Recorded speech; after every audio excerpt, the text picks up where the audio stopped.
Alright, so hello everyone. Welcome here on Gliidertv. This is a first episode, finally, of a movie review.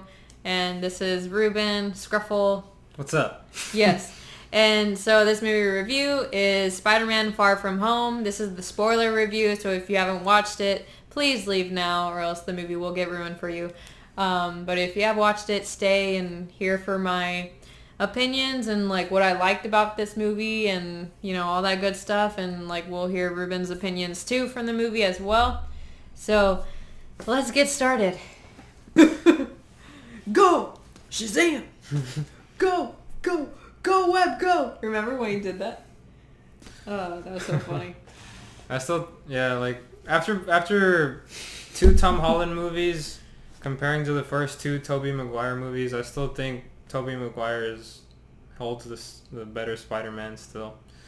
But we'll see how this Spider-Man grows. Mm-hmm. Because in the first original ones with Tobey, because it was high school and then it was like a few years after. It was like his last year of high school, and then you had such a better dynamic between Tobey Maguire's Peter Parker, Harry, and MJ. Like those three characters carried the movie so hard. It was they were such good characters. And where the frick is Harry for this? Yeah, there you go. For this new movie, like. I hope they bring him in later on. Maybe in the next movie once he's in college or something.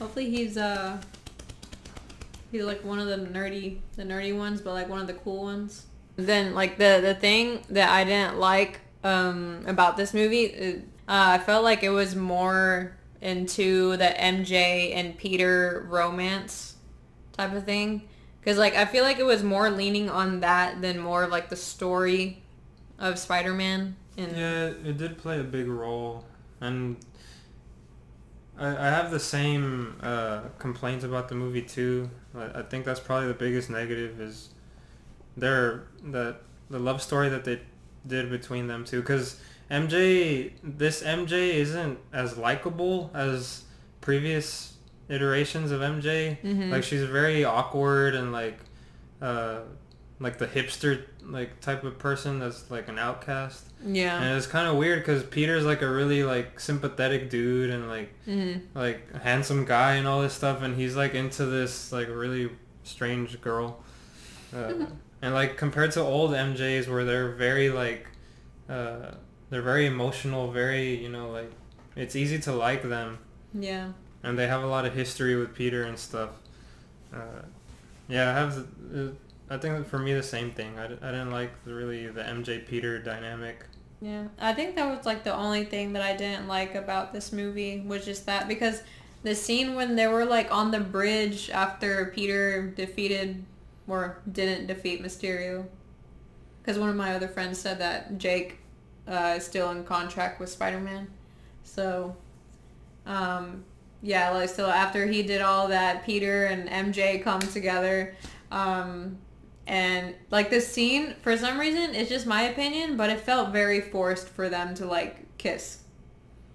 Yeah, I mean it was cliches. Yeah, and it was cliche. Awkward too. It was like a really awkward thing. Like it made me feel a little awkward. It's because she's awkward. Like I don't know. I don't like this MJ. Yeah, that's why I like the other one. And now I hope that Gwen Stacy becomes a thing in the next ones. Like Gwen Stacy is actually like a legit love interest of Peter in the next ones, because this MJ is kind of wacky. No offense to Zendaya, I mean she's really cool, she's pretty and all that stuff, but like the character that she plays was like just really. I mean off. Like if her character was more fun and more of like playful instead of like. Yeah, like super no soul. Like on this bridge they executed people here. Oh, sorry. Like what? She's like the character that you put in a movie just to be funny, like in the background. But they made her like a central love interest. It's kind of weird. Yeah. Which brings me to Peter's Hawaiian. I guess he looks Hawaiian to me. I don't know if he is Hawaiian. Yeah, his friend. I think he is Hawaiian. I saw it in an interview. I think he is. He's really good. I enjoy him. He plays a really good role. Yeah, and he's funny when he makes that new girlfriend or whatever, and then when they get back, Peter's like, "Oh, why don't we go on a double date?" And they're like, "We broke up." Yeah. So, yeah, I thought that was funny. But yeah, I mean, like that's the only thing I didn't like. Everything else in the movie was cool. Like the action scenes were brilliant. Editing on the illusions with Mysterio messing with Spider-Man's mind was really awesome. And then the whole thing of like when Peter is like trying to tell Nick Fury and the other agent that Mysterio is like a fake and he's like doing all these illusions, and then they start going away. So it's just like whoa. So I thought that was like really cool how they like handled the whole illusion setting and everything, and how you see him like go in the suit when he's wearing the like the what is it, like a CGI suit, motion picture suit to like what, Mysterio's? Yeah, because he had like that spandex suit, but it was like for what they use for movies. Oh yeah. I really liked how they showed that in the movie, how like Mysterio was like like not really in the suit, but he has the suit, but it's just like it was just like an overlay, like an illusion overlay. Yeah, that's pretty cool. And it was also cool how like when one drone was like gone, like when he's moving, like his hand is like being distorted and everything. So I thought that was really cool. They really did like get creative with this movie. And the other funny part, when Peter put on the glasses and he was trying to stop Brad from like sending the picture to MJ, and then like they send the missile. And then Peter was like, "Look, a mountain goat," and he like jumps and goes whatever, and then he gets back on the bus and like his hair is all messed up, and one of the girls was like, "I'm just gonna say it, that hairdo really works for you." So I thought that was funny. But yeah, those were my likes and dislikes of the movie. One of the most coolest things from this movie was basically when he like lost his suit, and he basically called Happy to like help him out, to like save his friends in London. And when he got in the ship, Happy showed him like the area where he can make his own suit. And that scene where he's making his own suit, clicking or not clicking, but like shuffling through the suits, how to like making certain stuff, and then he reached his hand, like turned it as if he was seeing his like whole thing right here, and then Happy is just looking at Peter, just like probably thinking like, wow, he reminds me of Tony. That scene made me cry. And especially when Happy said, "Don't worry, I got the playlist. I'll worry about the music," or whatever. And then he turns on that one song that came out in Iron Man 1. I forgot how it goes. It's by AC/DC. Yeah, there we go. I forgot which specific song it is because I'm not a huge fan of them. I just know it is one of their songs. It's not Iron Man, but I know it's like one of their most recognizable songs. But that was probably like the most heartfelt scene. I know in the beginning, like it was like showing the in memoriam of like like Black Widow, Captain America, Tony Stark. Like a lot of my friends in the theaters, they were like, some were saying that they were crying at that part, but for me, it got to me more of the scene where Peter is making his suit, because they did like a callback to Iron Man 1, bringing the song, and then like like just him making the suit. So I thought that was like really cool. It was a really cool callback. Is there a scene that you remember that you kind of like liked from it that was like really cool? Well, for me, I think the standout scenes were with Mysterio. Like whenever he's using his abilities, with the drone, and what's Tony Stark's like AI name? like the barf. Edie? Barf. Oh yeah. Edie. Once he gets control of Edie and he has all the drones at his disposal, and he confronts Peter and he kind of like takes Peter into this crazy like psychological like yeah. Animation or what is it? It was like a of like illusions and everything that seem real, and it looked really awesome the way the editing was done on those parts, especially because like there's like a part where like 12 different Mysterios show up, and then he randomly shows up in like a snow globe with New York City and everything. I was just like, it was really trippy, but like that's the main reason I was looking forward to the movie is to see Mysterio, because he was one of the coolest Spider-Man villains back in the day. You know, whenever we first started playing Spider-Man games and like, 2001. Yeah. Because like in this movie, I kind of had like no expectations for this, like kind of like low. And because like I already had in my mind like, okay, Mysterio, he's gonna be one of the villains to Spider-Man, but in this movie he seems like a friendly dude. So like throughout this movie, like towards the middle, once Peter gave him the glasses, and when, you know, Peter walked out and then Mysterio was just like looking at him, and then you just see like random lights popping up from the room, and then like everything is like going away. So I'm just like, oh frick, yeah. This is when he's turning bad. Because I thought it was gonna be like another movie from now that was gonna happen, but it was this one.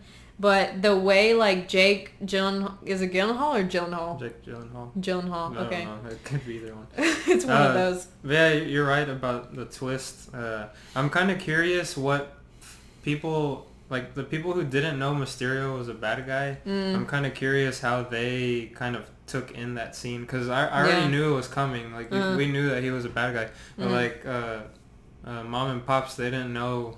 They didn't know who he was. Yeah, they didn't know who Mysterio was, so they were expecting him to be like Peter's sidekick or, you know, companion throughout the movie. But whenever he first got revealed to be like the deceptive type, Mommy turned over to me and he was like, "What? He's a bad guy."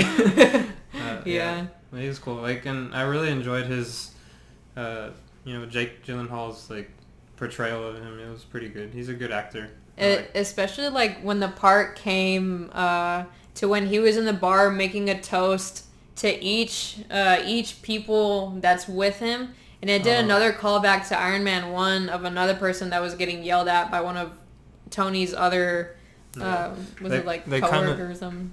That scene basically just like explained the motivations of each person that was, well, not every person that's with Mysterio, but like, all the people he has helping him out. It has like some flashbacks of their motivations to like try to do wrong to Tony Stark, because Tony Stark did wrong to them in their past or whatever. That was pretty cool. And then also, I don't know if you remember, but like in the movie, it was kind of like, it reminded me of The Amazing Spider-Man, because The Amazing Spider-Man, Aunt May helps the homeless people in the shelter. And this movie had that, like where she's like, you know, contributing to like the homeless shelter. And I was just like, wow, like that's so cool, like that they have that. You mean the Spider-Man game, right? Yeah, the Spider-Man, the Amazing Spider-Man game. And when I saw that, I was just like, wow, okay, so like that's in here, like that's cool. So it just made me wonder, where's like that Asian guy? Yeah, I wonder like, I wonder if they're gonna try to tie it in, because you know these Spider-Man movies, Homecoming and Far From Home, are like Peter's like early years, like he's still in high school, and then in the Spider-Man game, which is also a Marvel product now, takes place like way in the future when he's in college. Yeah. So. But like, that'd be interesting to see if they, like, the next Spider-Man movies kind of start leading up to that. Yeah. And then also like Gwen Stacy, I wonder when she's gonna show up. Was Gwen Stacy in the game? I thought she was gonna become like that Black Cat Gwen Stacy. I don't know. Unless I'm wrong. I'm not too familiar with the Black Cat. But so from one of the end credit scenes, it was when Spider-Man was actually revealed, So basically, Peter, he's in New York, you know, after flying, what's her face, MJ around. And then, you know, they see on like the Times Square screens looking things. And it's basically like Mysterio recording like a thing of like making Spider-Man look really bad. Like a villain that he killed someone that was like trying to help the world. And it basically like revealed his whole identity, and he's barely in high school, so it's just like That was really clever. I liked that end credit scene because throughout the movie you get hints at Mysterio being like really intelligent, but they didn't really show off like how intelligent he really was. Like as far as like the old like the cartoon and comics and stuff. But that final scene really showed that, you know, he was really, his plans were pretty deep, like, you know, as far as plotting against Peter, because he had that whole thing planned out to like make Peter look like the bad guy. Yeah. It reminded me of like one of those like suspenseful movies that if like, you know, like someone misses their opportunity, they get them back by like a recording of like a voice or something. Yeah. It reminded me of something like that, so I thought that was really cool. But the one thing that threw me off though on the other credit scene was when Nick Fury and the other lady, the other agent, I forgot her name, but they like turned into like the shapeshifters, which were from Captain Marvel. Are they the Krill or what's their race? Yeah, the shape-shifting people, yeah. That was kind of weird. Like, I mean, it was kind of weird to see them, but at the same time, it was pretty cool because it added another like element to their involvement and like the story. Because like, it showed Nick Fury like first on a beach somewhere, but it ended up being like him on a space station with a bunch of those shapeshifters. So I'm just thinking like this could lead to like another Captain Marvel movie with maybe like a Spider-Man or something. But since they're in space, I feel like it's probably going to be something to do with Adam Warlock into the... But, I mean, it doesn't show anything, right? Like, it doesn't give any hints as to what's going on. It's just him out there in space. Yeah. But still, like, it makes me think, like, it might lead to something like that. Since they're in space, and also the Guardians of the Galaxy people, they're in space as well with Thor. Yeah. So, who knows? Maybe that's the next of this new phase. But, yeah. So how do you feel this movie compared to...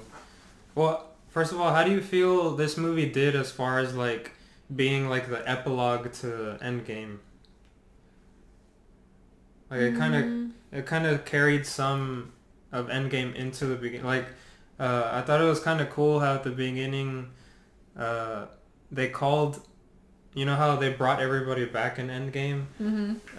They called it the blip or whatever. Oh, like, yeah. How everybody who came back was now all of a sudden 5 years younger than the people who survived. Yeah. Oh, yeah. I love that scene. And how, like, the marching band, like, they all went away and then they all, like, came back and the basketball players were just, tripping all over them. Yeah, I thought that was really cool. But yeah, like I actually like really like this movie better than Homecoming. Really? That's my opinion. I thought, man, I don't know. Like both of these Spider-Man movies had pretty good villains. Like I liked the Vulture because, like the twist that movie had about him being the dad of Mary Jane. Was it Mary Jane's dad or? Whoever Peter, who was Peter dating in the first one? I already forgot. But he was like dating. I'm pretty sure it was Mary Jane, and then the dad ended up being the bad guy. No, it was another girl. It was another girl, another African American girl. I don't remember. Because like, I remember it was another African American girl because right.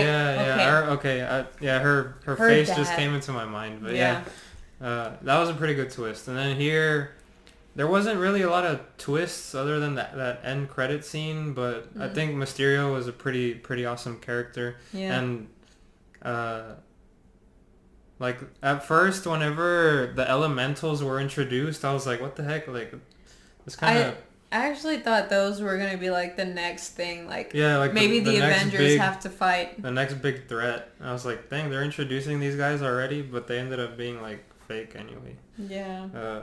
But there was one scene, a couple of my friends were talking about it, but about the guy who was downloading everything in that little USB, and he finished downloading it and just took it, and we never saw that guy again. In what part? At the very end, once Mysterio is like already like kind of like wounded from getting shot. Oh, well that was probably, I remember what you're talking about. One of like Mysterio's helpers. He was probably taking that Peter video. Oh! I mean, that's really the only thing I can think of, unless That there's makes something sense. later on. But he was probably the one that was tasked with To upload it. exposing Spider-Man. Wow. Okay. Oh, the part that I just remembered was when Peter first arrived at the place where Nick Fury sent them to. Like, it was like a new place, Prague or something. And then there was like a random blonde chick who told Peter to come with her. And then she just goes, take off your clothes, or whatever. And then Peter's like, excuse me? And she said, take off your clothes. I wasn't expecting that scene to play out the way it did. Like, I know. it was like... I know. Because, like, you see Peter, like, undressing with his, like, pants already down. And one of the schoolmates walks in. And then he, like, takes a picture and then does the whole, like, thing of, like, I'm going to show this to MJ or whatever. But yeah, that scene was really funny. I thought that was really funny. It seemed a little like out of place for a Disney movie. Like, yeah, it seemed a little too like what do they call it? Like sexual like innuendos or whatever. Mm-hmm. But there was another scene when he's in the Netherlands in the little jail or whatever. Oh, with the football fanatics. Yeah, and then like while they're in there, like they were like, oh, the bodyguard is probably on the phone talking to his wife, and the other guy was like, oh, he has a wife or whatever, and then he was like, yeah, and I think she's pregnant too, and then, oh wow, what a mate or whatever, and he's like all being nice, and then Peter breaks the lock, walks out, and then the door is like already open, and they could like leave, because I thought they were gonna leave, but they just closed it. And then, like, I'm just like, wow. Yeah, that was, like, they had, like, their own little thing going on there or something. And then when Peter asks for help, like, a dude gives him his cell phone to call someone. And then Peter says something like, wow, y'all are really nice here. So I'm always, like, thinking, like, are they really that nice in the Netherlands? Yeah, like, were they trying to, like, was it, like, some weird propaganda that they were trying to, like, push, like, with the Netherlands? It makes me want to visit over there to see if, like, people are actually like that. Yeah. But, yeah, I really thought that was, like, another, like, funny part of the movie. Mm-hmm. Oh, and then how they call it, the Peter tingles. Yeah, that was kind of weird. So, that's what I was trying to bring up earlier, how in the previous movies, like Avengers and Homecoming, like Peter hasn't developed that Spidey sense or something. Yeah, because I don't remember him having like the Spidey senses. Yeah, because like the Homecoming, they made a big deal about it in this movie. Like in the final battle with Mysterio, whenever Mysterio gets him in the illusion. And he like closes his eyes or whatever. He's like, come on, Spidey tingles. Yeah, is that supposed to be like his first major use of like spider senses? I think so. I mean, it was cool, but it kind of felt a little strange because I don't know. Maybe aren't you supposed to have? Because like I feel like Spider-Man is supposed to have those senses already when he gets that bite. Because like in the first Spider-Man that happened. Yeah, so. We're so used to all these other iterations of Spider-Man already having it, so maybe it was just something new here that it was like a late bloomer. Mm-hmm. And also at the end credits scene, they have the Triple J from Daily Bugle. Yeah. When he came out, I was just like, my jaw dropped. I started smiling so much. I'm just like, wow. Cameo/crossover. Yeah, they brought the OG back, and then they set it up so good with, like, so in that final scene, since like Spider-Man, I was about to say Spider-Man, Spooderman. Since Spider-Man's like getting falsely exposed, Yeah. They set it up so well with that guy appearing because Oh my god. we got so used to him being like the cynical like Spider-Man like, hater in yeah. like the original movies. Yeah. So they set it up again for him to be like another Spider-Man hater. Spider-Man is not the true hero. Yeah, that was good. That was a good one. I really hope, like, if there is another Spider-Man movie, I really hope they incorporate him. Because he, like... No, I'm sure they will. I mean, that's the whole point of that scene. I'm sure they will. Because, like, in, like, the first, you know, Spider-Man movies that came out, he was, like, the one that would, like, keep the scenes, like, you know, like, alive and, like, keeping it lively and stuff. So. And what made me happiest about seeing that scene and what it implies is that it's basically implying that there's going to be more Spider-Man movies and that Marvel is retaining that right from Sony, and Sony's not going to take it away from them. They better not. Yeah, Marvel's doing right by Spider-Man. Yes. It's going to be cool to see where they go, because in this iteration of Spider-Man, we still have Dr. Octopus to see, the Green Goblin, Scorpion, the Electro, Reptile, is that what he's called? The lizard guy? Yeah, the lizard. But Electrode, yeah. Yeah. Like there's, yeah, basically. Bunch of other villains. What about Rhino? Imagine seeing a Rhino. Yeah.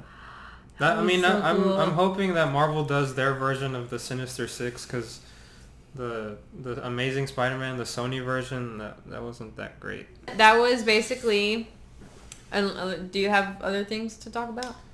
No, I mean... our verdict. Yeah. Well, let's see. I want to bring up, I guess, like the action, as far as like the action and like special effects and stuff.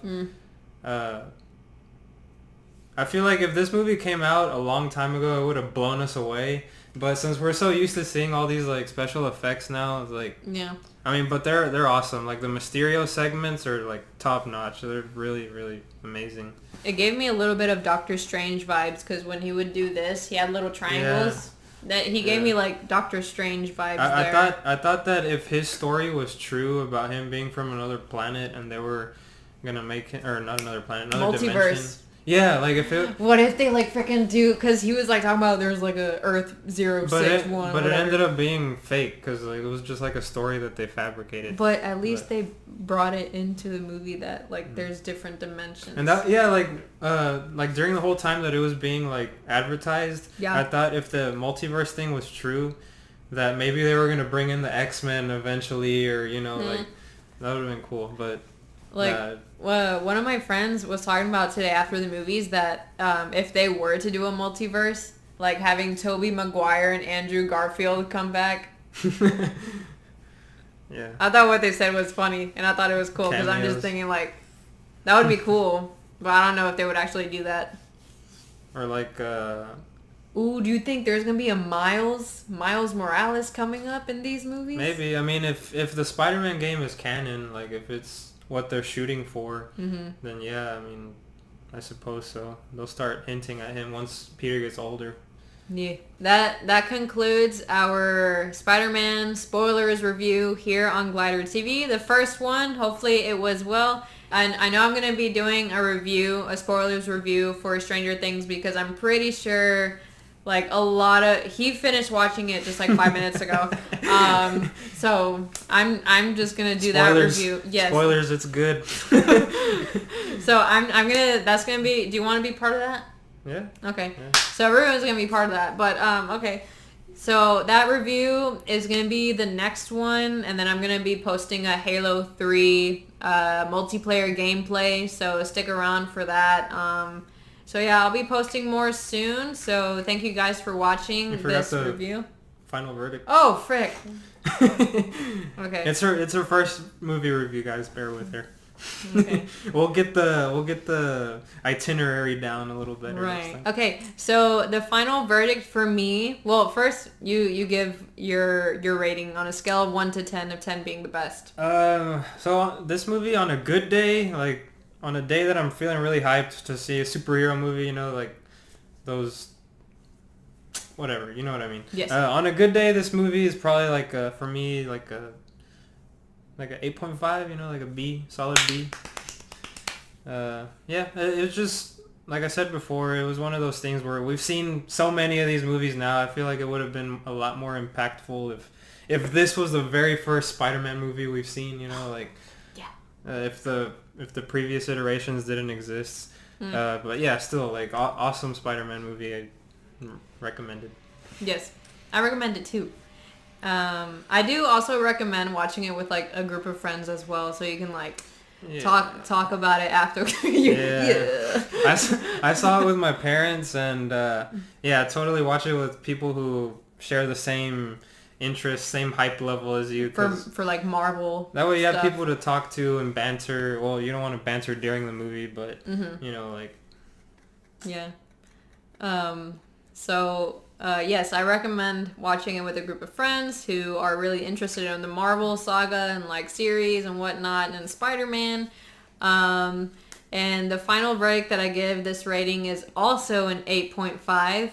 It has many good things, some but I still recommend it. It was really enjoyable. Definitely worth watching. Yeah, I know like y'all will like it if y'all are like really into like Spider-Man or something, but it's I know this next movie of Spider-Man is probably gonna be like on another level, because like after this movie I'm just thinking like I don't know how they're gonna like top that.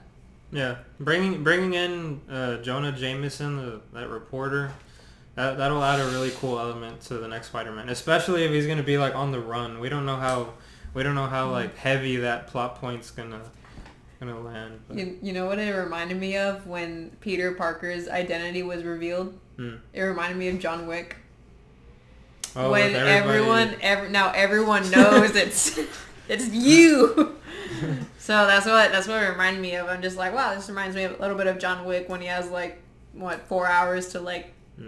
Yeah, this next movie will probably be like Spider-Man in hiding and like trying to redeem himself by defeating some other major threat, I assume. That's about it. That is it, and now that concludes this spoilers review for Spider-Man Far From Home. So yes, pew pew pew pew pew pew. Watch it when you have the time, and also watch it with friends. It doesn't have to be a big group; it can be a small group or whatever. But you know, the more the merrier. And if you haven't seen Endgame, don't watch it, because there's obviously huge spoilers for Endgame. If you haven't seen Endgame, what's wrong with you? Yeah, I mean, well, if they haven't watched Endgame, it deserves to be spoiled for them. True. There you go. If you haven't seen Endgame, you deserve to have it spoiled. Yes. Someone that went with us, he didn't watch Endgame. Really? What the heck? Well, I mean, and of course, then there's people like we do have friends that haven't seen Endgame, but that's because they're not really big fans of the Marvel stuff. But all right, guys. Thank you for tuning in here on Gliidertv. And if you have watched all the way to the end, you're a true human fan. Thank you for being a good fan on this channel. Even though I have like 29 subscribers, it's okay. And watch her on Twitch. Yeah, watch me on Twitch. We've been playing some Halo. We'll probably be playing some Apex. Yeah, Sea of Thieves 2, Gears of War. So yeah, I'll link my Twitch down below so that y'all can, watch my streams. And if y'all want to give me a follow, hooray. If not, you're cool, man. It's fine. No hard feelings. Hit that like button. Yes. Or if you hated hearing us, just thumbs down. Yeah, if y'all want to give us a thumbs down, give us a thumbs down. It's not going to hurt my feelings. Or give us comments, if we can improve in some way. Yeah, criticism is always welcome. I do not mind it. So... yeah. Help us out. Help Ruby out. Yeah, help me out. I really enjoy doing this channel because it's, part of movies and games. So, it's a good hobby to have because, it's fun and it's, it kind of like it's a good stress relief. Yeah, for sure. Thing. Yeah, so all right. Thank you guys for watching, and I'll see you guys later here on GLiiDeR TV. Pew, pew, see you guys.